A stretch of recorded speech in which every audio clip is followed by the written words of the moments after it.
বাংলাদেশের ভিতর তরমুজের রাজধানী কিন্তু পটুয়াখালীকে বলা হয়, কারণ এবছর কিন্তু পটুয়াখালীতে পর্যাপ্ত পরিমাণ তরমুজ কিন্তু উৎপাদন হয়েছে, যেটি লক্ষ্যমাত্রা ছাড়িয়ে গেছে। এবছর আমরা দেখতে পাচ্ছি যে তরমুজ এত পরিমাণ উৎপাদন হয়েছে যে এখন এই যে পটুয়াখালী তে যে তরমুজ পাইকারিরা বিক্রি করছে, এবং পাইকারিরা দেখা যাচ্ছে ঢাকা সহ দেশের বিভিন্ন প্রান্তে কিন্তু তরমুজ নিয়ে যাচ্ছে, যার কারণে কিন্তু সঠিক সঠিক মূল্য কিন্তু কৃষক পাচ্ছে না। প্লাস যারা কৃষকের কাছ থেকে যারা পাইকারিরা যে পটুয়াখালীতে এই যে আমরা রয়েছে আজকে প্রেস মাঠে রয়েছে, এই মাঠে দেখা যাচ্ছে যে যারা কৃষক এবং পাইকাররা এখানে থরে থরে তরমুজ সাজিয়ে রেখেছেন, এবং এখান থেকে দেশের বিভিন্ন প্রান্তে ট্রাক যোগে এই তরমুজটা যাচ্ছে, এবং এই সঠিক মূল্য পাচ্ছেন না একদিকে প্রান্তিক কৃষকরা, অপরদিকে যারা প্রান্তিকের কৃষকদের কাছ থেকে যারা পাইকারিরা কিনে নিয়ে আসছেন তারাও কিন্তু সঠিক মূল্য পাচ্ছে না, যার কারণে কিন্তু উভয়ই কিন্তু ক্ষতিগ্রস্ত হচ্ছে। আমরা এই পটুয়াখালীর যে পিডিএস মার্ট রয়েছে এখানে আমরা দেখতে পাচ্ছি যে এক একটি তরমুজ বিক্রি হচ্ছে 50 টাকা, আর সর্বোচ্চ যে বড় তরমুজটি রয়েছে সেটি কিন্তু বিক্রি হচ্ছে 100 টাকা পিস বিক্রি হচ্ছে। অথচ তরমুজগুলো সুন্দর থাকার কারণে সঠিক মূল্য পাচ্ছে না। এই বিষয়ে আমরা যে এখানে পাইকারিরা রয়েছে বা কৃষক রয়েছে তাদের সাথে কথা বলেছি। কৃষক বলেছে যে পরিমাণ টাকা আমাদের এই তরমুজ উৎপাদনে ব্যয় করা হয়েছে সেই পরিমাণ কিন্তু আমরা মূল্য পাচ্ছি না। আর অপরদিকে যারা পাইকারিরা রয়েছে তারা বলছে যে একদিকে যে তেলের মূল্য বৃদ্ধি থাকায় যে ট্রাকের পরিবহন খরচ বৃদ্ধি পাচ্ছে, অপরদিকে যে দেশে বিভিন্ন প্রান্তে নিয়ে যাবে সেই সঠিক দামও তারা পাচ্ছে না। এক্ষেত্রে কিন্তু কৃষকের পাশাপাশি যারা পাইকারি রয়েছে তারাও কিন্তু ক্ষতিগ্রস্ত হচ্ছে। এ বিষয়ে আমরা একজন কৃষকের সাথে কথা বলবো যে আসলে আপনারা কি এবছর এই তরমুজ উৎপাদনে কি সঠিক মূল্য পাচ্ছেন? না ভাই, সঠিক মূল্য পাচ্ছি না, কিন্তু ভাই কালকে হইতে বলেছি কোনো দাম নাই, আর এবং আমাদের যে মূল্য পাওয়ার কথা এই মূল্য পাইতেছি না। খুব আমরা গাড়ি ভাড়া দিয়ে যাইতে পারতেছি না, এমন অবস্থা পৌঁছে গেছি। আচ্ছা, আপনার তো আরেকটা কৃষকের সাথে কথা বলবো। আসলে আপনার কি পরিমাণ খরচ হয়েছে তরমুজ, এবং কতটুকু জমিতে আপনি তরমুজ উৎপাদন দিয়েছেন, এবং সেই পরিমাণ আপনি টাকা এখন উঠতে পারছেন? জি না, আমাদের সে পর্যন্ত আমরা টাকা পাই নাই। কালকে আমরা সারা রাত মাঠের ভিতরে বসে রয়েছি, কোনো পাইকার আসে নাই। সকালে পাইকার আসছে, কেবল সকালে বেচে নিতে, এখন তো হয়তো তারা মাল নেয় না, মালের খাওয়া দাওয়া নিয়ে আমাদের কানি পিতি 1 লক্ষ টাকার মতো আমাদের লস হইতেছে।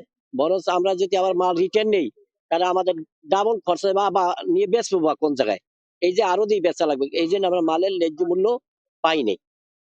কৃষক যেভাবে বললো যে তারা সঠিক ন্যায্য মূল্য পাচ্ছে না, আসলে পটুয়াখালীর যে তরমুজগুলো রয়েছে তরমুজগুলো দেখতে সুন্দর, খেতেও সুস্বাদু, দাম কিন্তু সাধারণ মানুষের নাগালে রয়েছে। সাধারণ মানুষ কম টাকায় তরমুজ কিনে খেতে পেলেও কিন্তু কৃষক পর্যায়ে তারা কিন্তু আসলে তারা ক্ষতিগ্রস্ত হচ্ছে, কারণ এবছর কিন্তু আমরা যে আমরা কৃষি অফিসের তথ্য অনুযায়ী আমরা যে জিনিসটা আমরা জানতে পেরেছি, কিন্তু এবছর 35,000 32 হেক্টর জমিতে কিন্তু পটুয়াখালী জেলায় তরমুজের আবাদ হয়েছিল। আর এ থেকে কিন্তু তরমুজ উৎপাদন হয়েছে 11 থেকে 12 মেট্রিক টন কিন্তু তরমুজ উৎপাদন হয়েছে, যা বিক্রির লক্ষ্যমাত্রা ধরা হয়েছে 3 থেকে 3.5 হাজার কোটি টাকা। এই 3 থেকে 3.5 হাজার কোটি টাকা কিন্তু তরমুজ বিক্রি হবে এই পটুয়াখালী জেলায়। আর এই জেলায় যদি তরমুজ সারা বাংলাদেশে কিন্তু এখান থেকে কিন্তু বিভিন্ন ভাবে কিন্তু সড়ক যোগে কিন্তু বা নৌযোগে বিভিন্ন দেশে বিভিন্ন প্রান্তে কিন্তু এখান থেকে এই তরমুজগুলা যায়, এবং সাধারণ মানুষ কিন্তু কম টাকায় তরমুজ কিনে খেতে পারে। কিন্তু এবছর চিত্রটাই কিন্তু এক বছর ভিন্ন দেখি, কারণ প্রতি বছরই এই যে পটুয়াখালী যে পিডিএস মাঠটা রয়েছে এই মাঠে কিন্তু যারা খুচরো যারা কৃষক রয়েছে তারা কিন্তু এখানে তরমুজ বিক্রি করতে আসেন, এবং এখানে সকালে যদি তরমুজ নিয়ে আসেন 1-2 ঘন্টার ভিতর তরমুজটা কিন্তু বিক্রি হয়ে যায়, এবং কৃষক কিন্তু টাকা নিয়ে বাড়ি ফিরতে পারেন। অপরদিকে যদি এবছর দেখা যাচ্ছে যে 1 থেকে 2 দিন হয়ে গেছে এখনো কিন্তু এই তরমুজগুলো বিক্রি হচ্ছে না, এখানে পাইকারিরা বা কৃষক বিক্রি করতে পারছে না। আর অপরদিকে একটি তরমুজ 3 থেকে 4 দিনের বেশি রাখা যায় না, যেহেতু এই পচনশীল তরমুজটা যেহেতু 3 থেকে 4 দিনের বেশি না রাখলে এটি পচে যায়, সেজন্য কিন্তু এখানকার তরমুজ যে কৃষক যে দামই পাক না কেন সে দামই কিন্তু তাকে বিক্রি করতে হয়। পটুয়াখালী যে বলতে পারি পটুয়াখালী যে রাঙ্গামাটি উপজেলা রয়েছে, কলাপাড়ি রয়েছে, গলাচেপা রয়েছে, বাউফল রয়েছে, এই যে বিভিন্ন চরাঞ্চল রয়েছে, এই চরাঞ্চলে কিন্তু বেশি তরমুজ উৎপাদন হয়। আমরা এই বিষয়ে একটু একজন পাইকারের সাথে একটু কথা বলবো। আসলে এবছর দামটা আসলে কিরকম আপনি দেখতে পাচ্ছেন, এবং কৃষক জানালেন তারা সঠিক দাম পাচ্ছে না। আসলে সঠিক দাম না পাওয়ার কারণটা কি মনে করেন? দেশের আবহাওয়া খারাপ।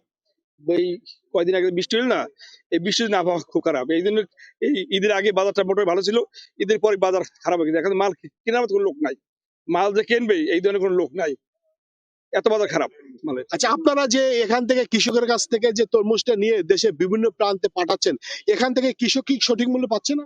না, সঠিক দাম পায় না। বাজার মাল খাওয়াই নাই, খাওয়াতে না তারা সঠিক দাম পায়।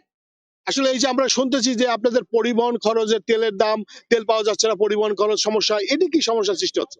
তেলের দাম একটু বাড়ছে, তেলের দাম বাড়ছে, সঠিক মতো তেল গাড়িওয়ালা পায় না, এই জন্য গাড়ি ট্রেনিং করতে পারি না, গাড়ি সময় মতো আমরা পাচ্ছি না। আমাদের পার্টি যেখান থেকে মাল কেনে, যারা যারা মাল কেনে তারা গাড়ি ঠিক মতো পায় না, গাড়ি ভাড়া বেশি।